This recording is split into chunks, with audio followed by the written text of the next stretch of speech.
Chapter 12. The Man I Killed. His jaws in his throat, his upper lip and teeth were gone, his one eye shut, his other eye was a star-shaped hole. His eyebrows were thin and arched like a woman's, his nose was undamaged. There was a slight tear at the lobe of one ear. His clean black hair was swept upward into a cowlick at the rear of the skull. His forehead was lightly freckled. His fingernails were clean. The skin at his left cheek was peeled back in three ragged strips. His right cheek was smooth and hairless. There was a butterfly on his chin. His neck was open to the spinal cord, and the blood there was thick and shiny, and it was this wound that had killed him. He lay face up in the center of a trail, a slim, dead, almost dainty young man. He had bony legs, a narrow waist, long, shapely fingers. His chest was sunken and poorly muscled. A scholar, maybe. His wrists were the wrists of a child. He wore a black shirt, black pajama pants, a gray ammunition belt, a gold ring on the third finger of his right hand. His rubber sandals had been blown off.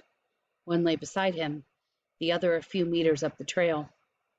He had been born, maybe, in 1946 in the village of Maiki, near the central coastline of Quang Ngai province, where his parents farmed and where his family had lived for several centuries, and where, during the time of the French, his father and two uncles and many neighbors had joined in the struggle for independence.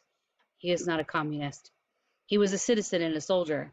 In the village of Maiki, as in all of Quang Ngai, patriotic resistance had the force of tradition, which was partly the force of legend, and from his earliest boyhood the man I killed would have listened to stories about the heroic Trung sisters and Tra Hong Dao's famous rout of the Mongols and the Li Loi's final victory against the Chinese at Tatlong. He would have been taught that to defend the land was a man's highest duty and highest privilege. He had accepted this. It was never open to question. Secretly, though, it also frightened him. He was not a fighter. His health was poor, his body small and frail. He liked books. He wanted someday to be a teacher of mathematics. At night, lying on his mat, he could not picture himself doing the brave things his father had done, or his uncles, or the heroes of those stories. He hoped in his heart that he would never be tested. He hoped the Americans would go away. Soon, he hoped. He kept hoping and hoping, always, even when he was asleep. "Oh, man, you fucking trashed the fucker," Azar said. "You scrambled his sorry self. Look at that, you did. You laid him out like shredded fucking wheat." "Go away," Kiowa said. "I'm just saying the truth, like oatmeal." "Go," Kiowa said. "Okay, then I take it back," Azar said. He started to move away and then stopped and said, "Rice Krispies, you know. On the dead test, this particular individual gets A+. Smiling at this, he shrugged and walked up the trail toward the village behind the trees. Kiowa kneeled down. "Just forget that crud," he said. He opened up his canteen and held it out for a while, and then sighed and pulled it away. "No sweat, man. What else could you do?"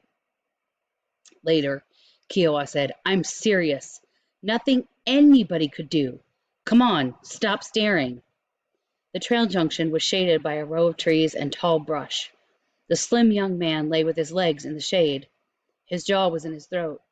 His one eye was shut and the other was a star-shaped hole. Kiowa glanced at the body.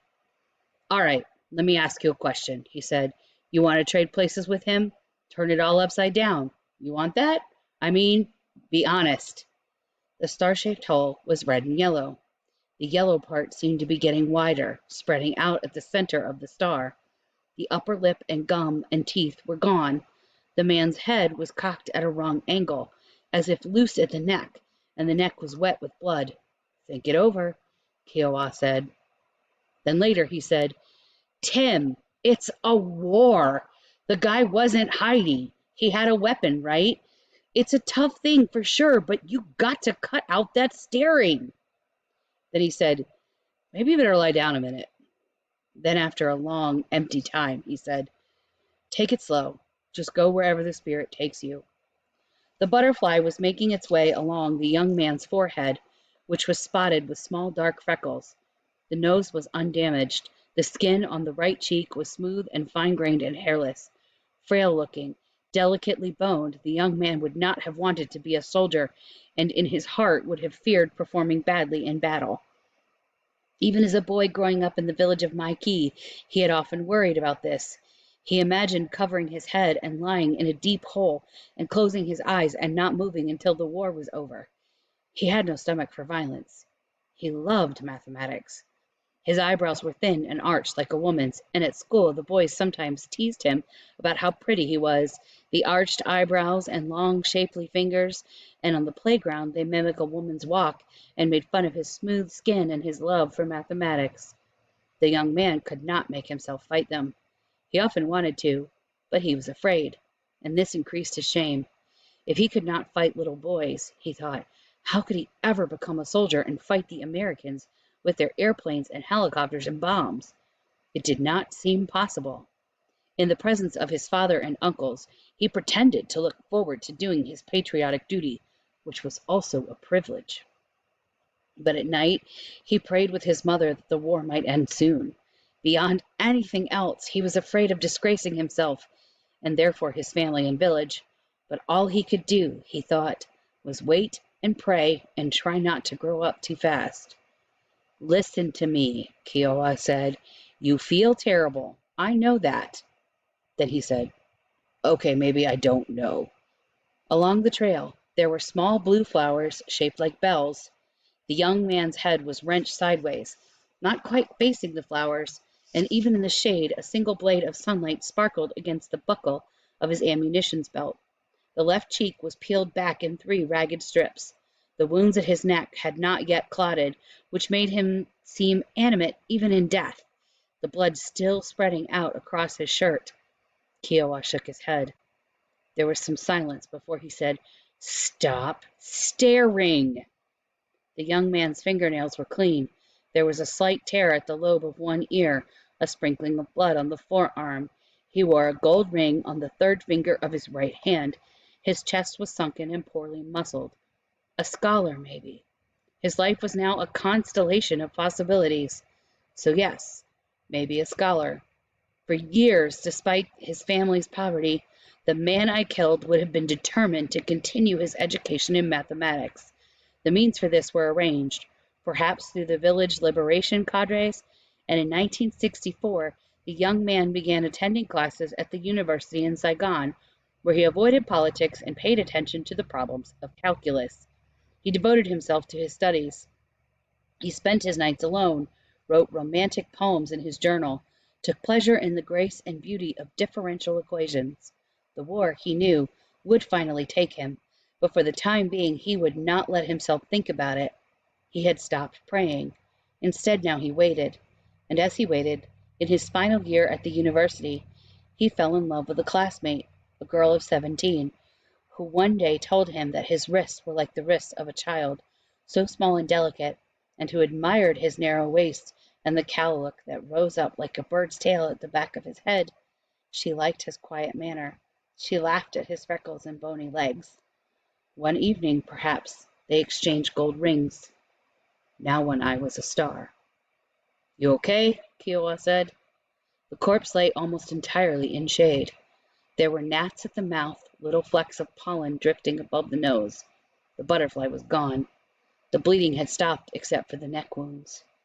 Kiowa picked up the rubber sandals, clapping off the dirt, then bent down to search the body. He found a pouch of rice, a comb, a fingernail clipper, a few spoiled piastres, a snapshot of a young woman standing in front of a parked motorcycle. Kiowa placed these items in his rucksack, along with the gray ammunition belt and rubber sandals. Then he squatted down. I'll tell you the straight truth, he said. The guy was dead the second he stepped on the trail. Understand me? We all had him zeroed. A good kill. Weapon, ammunition, everything. Tiny beads of sweat glistened at Kiowa's forehead. His eyes moved from the sky to the dead man's body to the knuckles of his own hands. So listen, you best pull your shit together. Can't just sit here all day. Later he said, Understand? Then he said, 5 minutes, Tim. 5 more minutes and we're moving out. The one eye did a funny twinkling trick, red to yellow. His head was wrenched sideways, as if loose at the neck, and the dead young man seemed to be staring at some distant object beyond the bell-shaped flowers along the trail. The blood at the neck had gone to a deep purplish black. Clean fingernails, clean hair. He had been a soldier only a single day.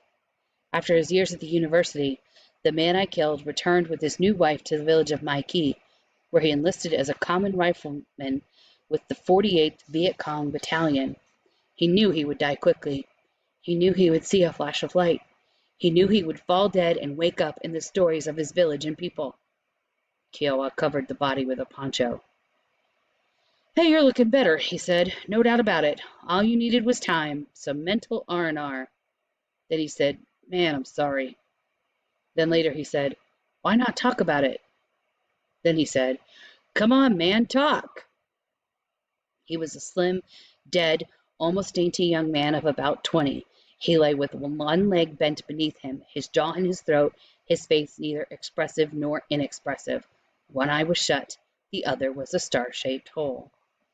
"Talk," Kiowa said.